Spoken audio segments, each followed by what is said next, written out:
Hello friends, in this video let's clearly talk about what is inner join and how to use inner joins. So inner join is one of the important concept in RDBMS which helps us to get the relevant data between the two tables. What is relevant data? First of all, you need to apply a joins on the relevant tables.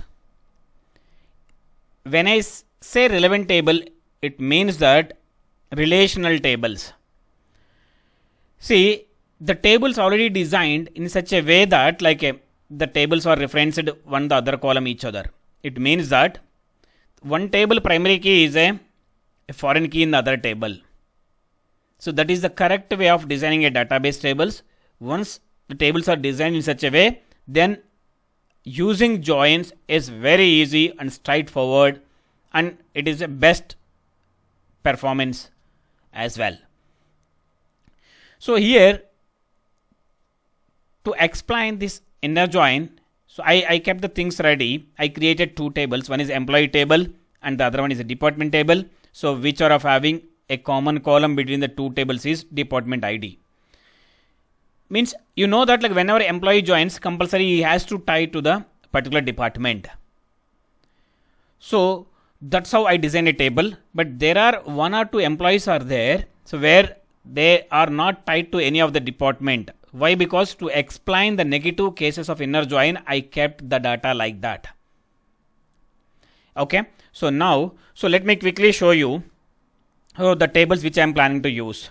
So here I have employee table. Let's see. Select start from employee. It's very easy, and you can see here. So I have around 4 columns of employee ID, employee name, location, and department ID, and which are of 6 records. So if you see here, the first 5 employees are tied to the specific department, and 6th employee is not tied. So that's intentionally I kept it as null for this. Now let's come here. Select start from department. Here if you see the department unique department IDs in the employee table is 10, 20, and 30. I don't have any other departments. All the 5 employees are scattered across only 3 departments, and 1 employee does not have any department. Let's come to the department table. How many departments are defined at least in department table? Yeah, if you see here, I have 5 departments which are defined in the department table, but I don't have any employees for 40 and 50. I mean, none of the employees are tagged to the STU department. Just intentionally I kept the data like this to explain the positive and negative cases of the joins. Means I want to show you both the cases. Now, so if you see here, so I have extra 2 records are there here. Marketing and technical, we don't have any employees. Even in the employee table also, 1 employee does not have department. But when I say a common data between 2 tables, ideally I should be getting only the data which are of having department IDs. I should not be getting the 6th record. That is the one point. But let me show you how to identify a common data is. So let's take an employee table. This is the employee table. Okay. Now let's take one more table of department table. So I'm just drawing like this. So when I say inner join, okay. So this is the employee table. So this is of department table. Okay. So when I apply a inner join between these 2 tables, so I will be getting a common data between these 2 tables. When I say common data, common area is this. So I will be getting only this data. Okay, this data. So this is the only common data between these 2 tables. Okay, so I have 1 record, extra record, that I won't get it in this result. Here I have 2 extra records. 2 department doesn't have any employees tagged. So those 2 department won't come in a result set. Okay, this is what the inner join is. But and one more thing is, what are all the columns I am expecting here as a result is. So there are 2 cases, the identifying common data and what are all the columns you are expecting.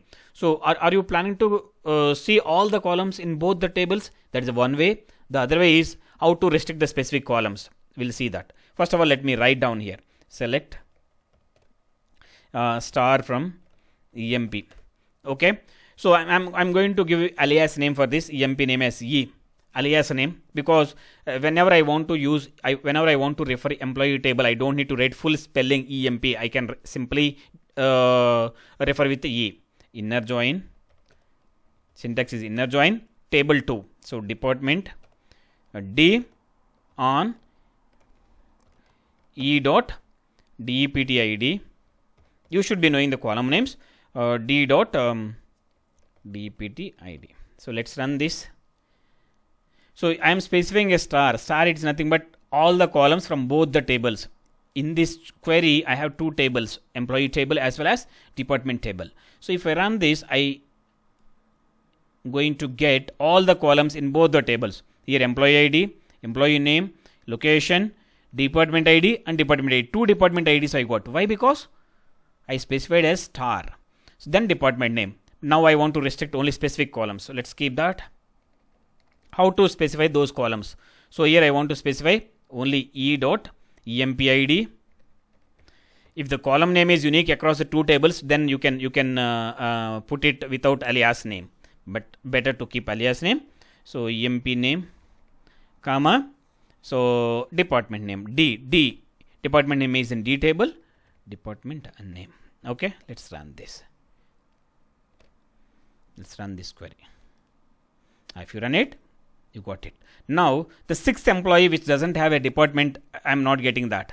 And there are two more department which doesn't have any employees. Those are not coming in the result. It means that what is the common data between the two tables, I'm going to get it. That's it. I'm not going to get the extra records in employee table. I'm not getting extra records in department table. So this is about a inner join. So there are again a separate inner join, self join. We'll talk about that separately. So not only this, if you have any questions on PostgreSQL, please drop your question in the comment section. I'll try to answer as soon as possible. Also follow me on Facebook for more technical updates. Thank you for watching. Please like and subscribe for more technical videos. Thank you.